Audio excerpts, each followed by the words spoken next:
Ini ang Digicast Negros X, ang top 10 nga mga balita sa Negros Island region. Ang amo ni kadulong sa inyo. Kagyari naton nga mga top stories of the day. Today's May 2025, Martes nga adlaw.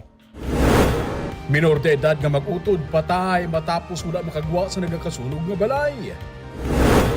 Payout sa mga electoral board ug support staff ginsugura na sa pagpanagtag sang COMELEC Bacolod. May kapin sa 15 milyones pesos nga balor sa smuggled cigarette na recover sa Kawayan. Ulan sa Negros Island region, dala sang ITCZ. Kag sa Good Vibes, isa ka car enthusiast nangin brand new kag used car dealer na karon. Inatanan sa Digicast Negros X.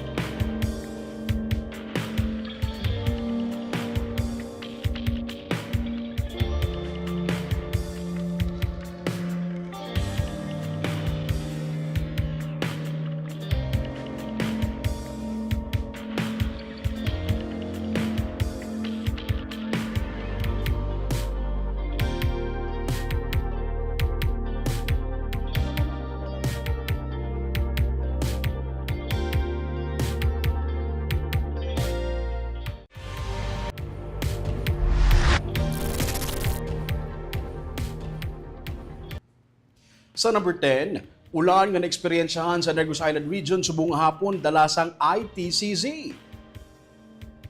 As of 2 p.m. subong adlaw, ang ginamonitor nga low pressure area sang Weather Bureau nga pag-asa ang yara na sagwa sang Philippine Area of Responsibility. Magadala ini sang ulan sa area sang Palawan.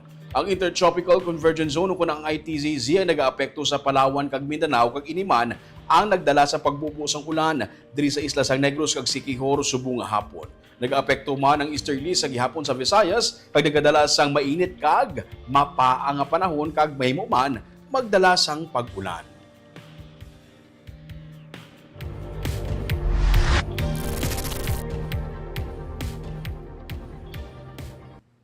Sa number 9, nagapabilin sa gihapon nga turbid ukon hindi klaro ang mga tubig sa waterways ukon kasubaan sa Banwa sang La Castellana gani apektado ang ilang pagsinalayo sa gihapon. Suno kay John Diasi sa Municipal Disaster Risk Reduction Management Officer sa La Castellana, may mga water sources nga ginakuhaan sang pila ka mga pumuluyo ang apektado sa body stream flow. Padayon nga ginadubilian ang pagpangisda. Damlag pa, may na-report nga fish kill. Pila sa mga activities ang pumuluyo man nga apektado amo ang pagpanglabas sa mga suba. Suno kay Diasis, naglasaw-lasaw na lang ang kolor sang tubig sa mga waterways sa Banwa pero sa gihapon hindi pa klaro ini. Kada hapon o sa gabi, sa nagdigad nga mga inadlaw, padayon ang pag-inulan. Rason nga may mga nagkalabilin pa sa mga buga sang bulkan kalaod sa tung Mayo 13 nga abu kag debris nga nakaladala sa masang ulan. Mas madamo lang asphalt sini nga Mayo kung ipaanggid sa tung Abril 8 suno sa kay Diasis.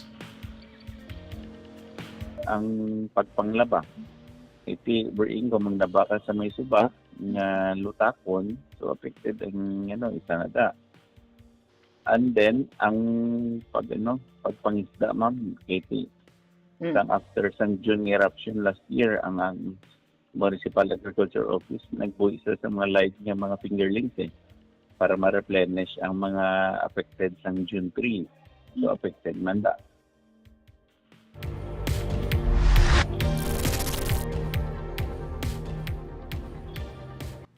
Sa number 8, may 30 ka mga barangay sa Negros Occidental nga applicant para sa drug clearing. Sa report ng Philippine Drug Enforcement Agency o PDEA as of May 2025, 30 ka mga barangay ang sa karon nag-apply para sa drug clearing kag pending approval. Ini sila ang gikan sa nagkanailain nga mga banwa kag syudad. Sa report sa PDEA sa second quarter meeting sa Provincial Anti-Drug Abuse Council, ginsiling ni PDEA Provincial Director David Mark Maramba nga nagapabilin sa 83.19% sa 601 ka mga barangay sa Negros Occidental ang drug cleared. Pinakamanubo sa gihapon ng Bacolod City sa Western Visayas kamay 34.43% lamang nga drug-cleared barangays sa 61 ka mga barangay sini. Ang Aklan, Guimaras, Antique kag ang 100% cleared na. Ang Iloilo Province 99.59% cleared. Ang Capiz 93.45% cleared kag Iloilo City 52.78% cleared. Nagapabilin ang PIDEA sa Western Visayas pending sang pagtuga sang PIDEA NIR.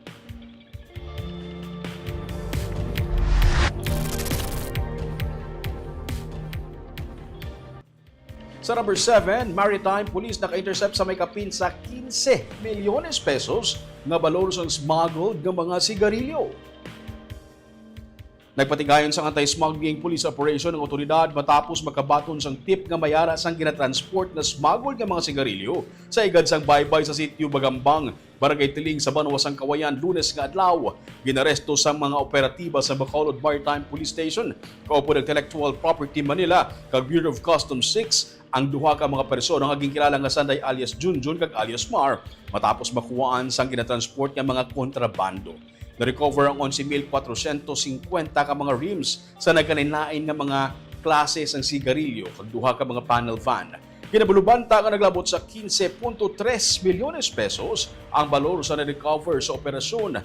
Magapakatubang ang mga gindakop sang kaso may angot sa Republic Act 10863 o ng Customs Modernization and Tariff Act.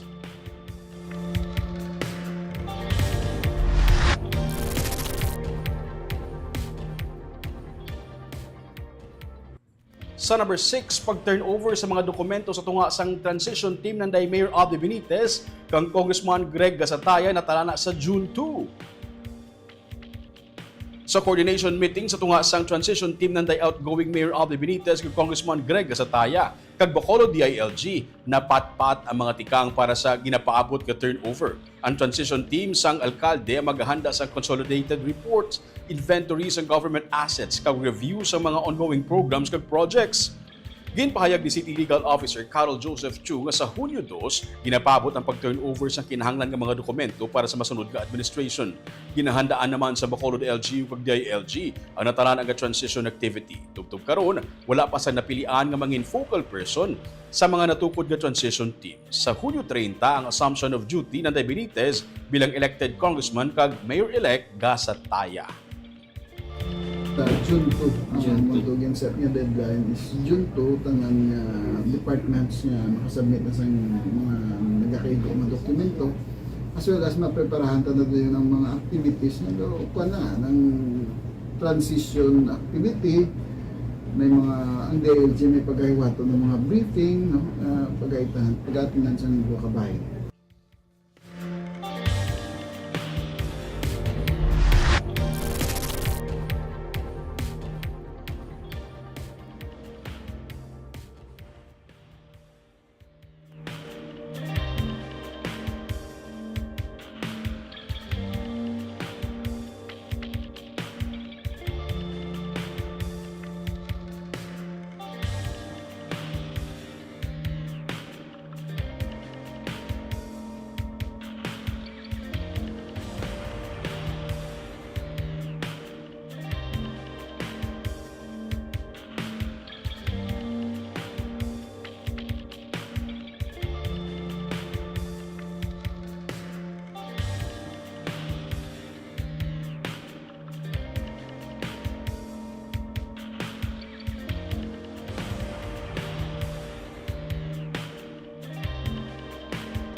Sa number 5, bago pa lang natapos ang piniliay pero subong pa lang may mga initial talks na kung sino ang posible mangin madason nga manok sa gubernatorial post sa Negros Occidental. Inisunod sa kay Cadiz City Mayor Salvador Escalante Jr. nga nagaserbi man nga Secretary General sa United Negros Alliance. Ginkasugtan nga damlag pasuno sa kay Escalante isang coalition sang Love Negros kag Unega nga patapuson si Governor Eugenio C. Lacson nga katapos ang Love Negros sang iya third and final term, kag ang masunod naman nga magapapili bilang gobernador ang magagikan sa unega nga partido. Suno ka Escalante, gani isa karon pa lang gina-float na ang ngalan sa duha nila ka mga stalwart. Sunday Vice Governor Jeffrey Ferrer kag karon Congressman-elect sang 4th District kag re-elected Congressman Alfredo Marañon III sang 2nd District. Si Ferrer ang presidente sang UNEGA kag si Marañon naman ang chairman. Sa interview sa media sa Lunes kay Lacson, ginsiling sang gobernador nga bisan pa matapos nang yasining nga termino, luyag niya makita nga magapabilin ang mabakod nga coalition. Luyag niya ini nga iya mangin legasiya. Bagay nga suno sa kay Escalante, ini nga legacy ang napasa man gikan sa leader man sang UNEGA nga si ani Governor Alfredo Marañon Jr. Mayorya sa mga nagapungko kag magapungko nga alkalde sa Negros Occidental ang katapos sang Love Negros ukon UNEGA. Dugay po, may 3 years pa, no? But UNEG has to do something about it already. Actually, we have initial talks with our members, UNEGA members, and that's been floated already, no? Kung who's next? What will happen 2028? Will it be the turn of Onega to Sa government? Yes, do mo ng agreement, no, natin. Lab will take care of Negros Occidental for the last 9 years, 3 terms, then UNEGA will fill its own again. We considering the same principles in effect currently. So may ginaay na ka mamay. Well, number one, siyempre, ang amon duha ka stalwarts, both president ng UNEGA, Congressman-elect Jeffrey Ferrer, and second termer Congressman of the 2nd District, Freddy Marañon. Kamunas lang.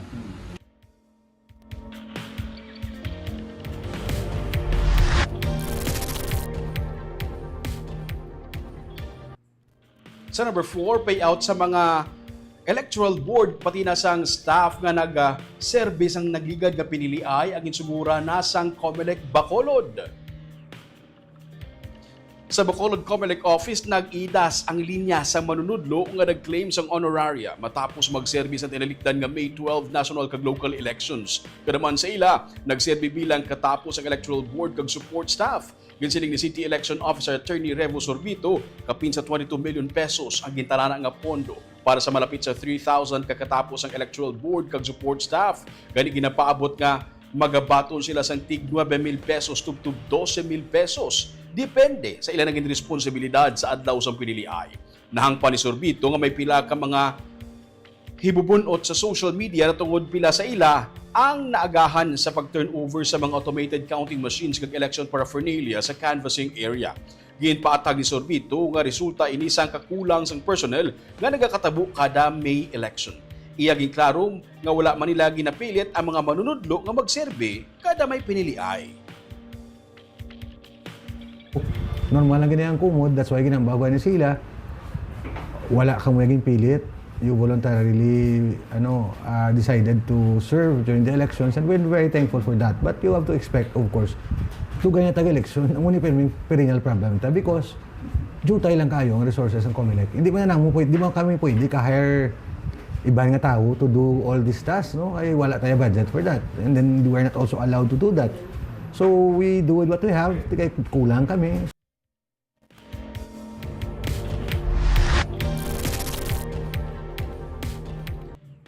Sa number 3, sa kasunog, nagluntad sa budget office sang Kabangkalan City. Isa ka magamay nga sunog ang nagluntad sa budget office sang Kabangkalan City Lunes nga adlaw. Gilayon man nga natap na ang sunog kag nalikawan nga magtugas ang dako nga halit. Insiling ni Fire Officer 3 Alfier Gravela, fire investigators ng Bureau of Fire Protection sa Kabangkalan City, under investigation pang gintunaan sang sunog. Apang sa ila inisyal nga investigasyon, may nagapaninlo nga sa mga nagalapta nga pinta gamit ang paint thinner sa sulod sang opisina sang bulpilang nag-igrab kag nagkalayo. Pila ka mga pulungkuan kag lamesa ang naguba bangod sang sunog. Maswerte nga wala sang nasamaran sa insidente. Nagpasiguro naman si Kabangkalan City Budget Officer Jobel Porol nga wala sang nasunog nga mga dokumento kag ang tanan nga mga importanteng records kag files ang intact kag secured. Yara sa ginubalubanta, 10,000 pesos ang inisyal nga halit sang kalayo.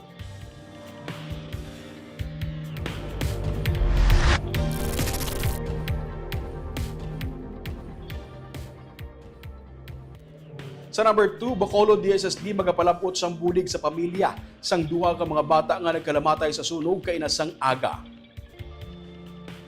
Magluwas sa food kag medical assistant ayuda nga ginpalapot sa syudad ang hospitalization para sa 63 anyos nga lolo nga nasamaran sa sunog. Sarang man magpalapot sang psychosocial intervention ang DSSD sa mga nahalitan sang sunog. Nagapasalig ang DSSD nga mas pabaskugon ang kampanya angot sa pag-amdig sa mga kabataan sa mga komunidad agud mapaiway ang kasubong nga trahedya. Hindi niya dapat ibili ng aton nga mga kabataan, no? At the same time i-ensure naton nga safe ang ilang palibot but kabaluman kita nga hindi ni siya hapos nga challenge, no? Kag it requires community efforts, may mga other factors pagid, no? But at the same time it's a call man kung paano tapagid ma-strengthen ang aton nga mga community initiatives para mas safer ang panimalay.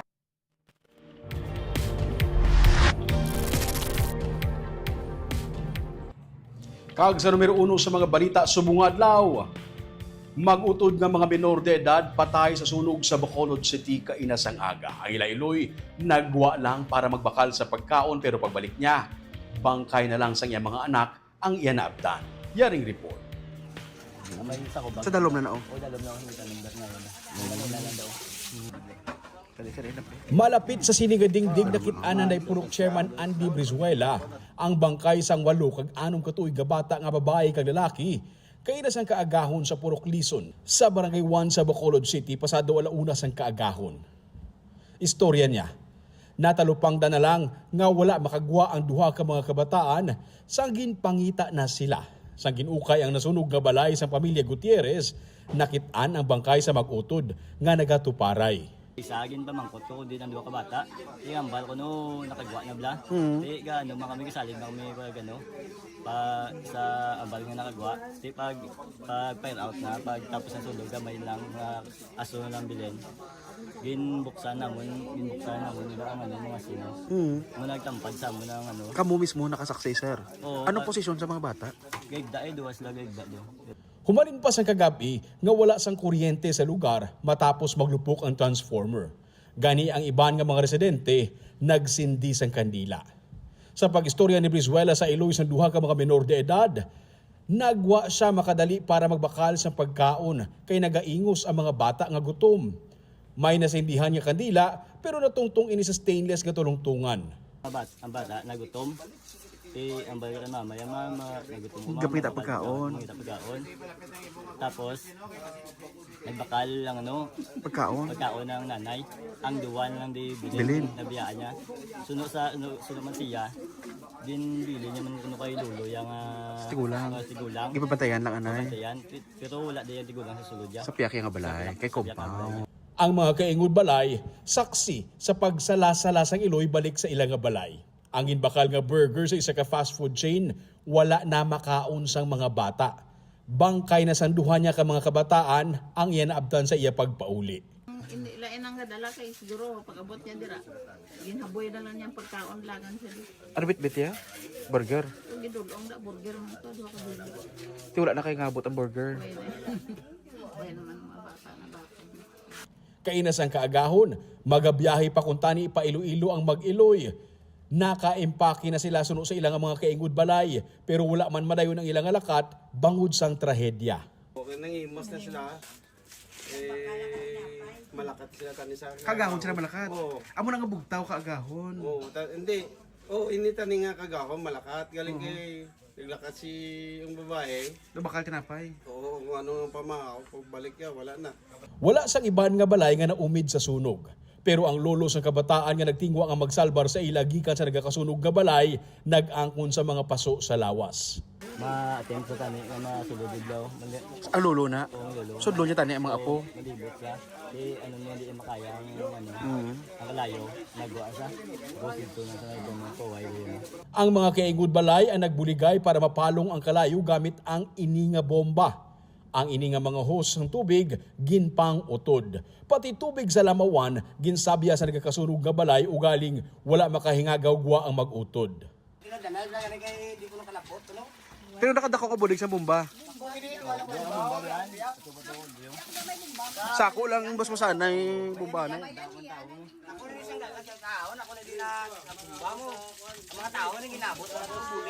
Tuman kasakit ang ginagyan sa pamilya sa natabo nga sunog, pero magaserbi ini nga leksyon sa tanan nga ang kandila hindi pagpabayaan. Kay bisan ini makahatag sang kasanag sa kadulom, pero sarang man ini makadala sang trahedya.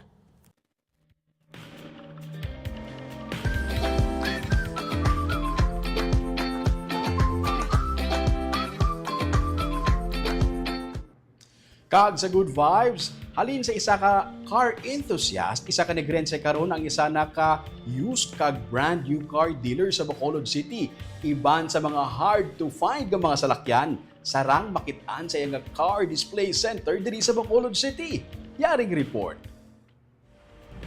Halin sa brand new o kun used nga Land Cruiser, Nissan Patrol, mga pickup truck, SUV, van, kag iban pa nga klase sa mga salakyan. Makita sa shop sa negosyante nga si Roy Visitasyon. Si Roy, 15 na katuig sa industriya sang salakyan. Bangod isa siya ka car enthusiast. Huben pa lang siya, hilig niya na ang mga salakyan. May mga collection pa siya gani sa mga vintage cars. May gin-set up siya sadto nga isa ka Kia nga salakyan. Ginisplay niya ini sa igad sang dalan. Kung may interesado, ginamit up niya lang ang kliyente. Kia CD5, inablang gamay. Oo, tapos restore ko. Tapos at the time na natapos na obra, display ko siya. Sa una, display ko sa kilidalan na dumduman ko gid na. Tapos buta nga, dara lang sa Burgos Street, sa may temple. Okay. So, nadumduman ko na, mabutang pa ko na to,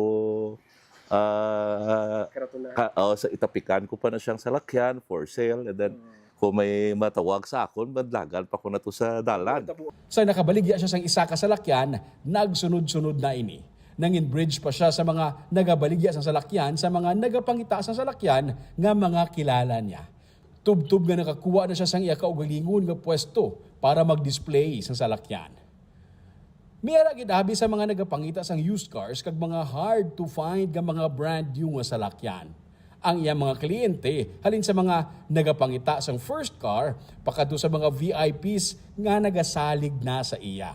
For example, ang gabakal sa mga Land Cruiser mga which kisa happy ako na makitaan taman ang mga prominent family di sa Bacolod na gasulod sa imo na maka-akomodar ka sa ila.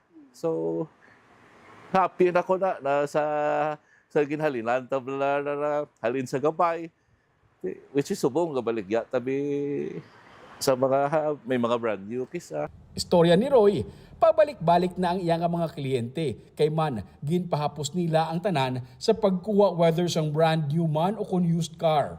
May in-house financing sila. Kag miyara man sang option nga magkuha sang iban nga financing company, depende sa kliyente. Actually, may mga tie-up man kami na mga financing company. So, kung diri sa amon, pwede ko right away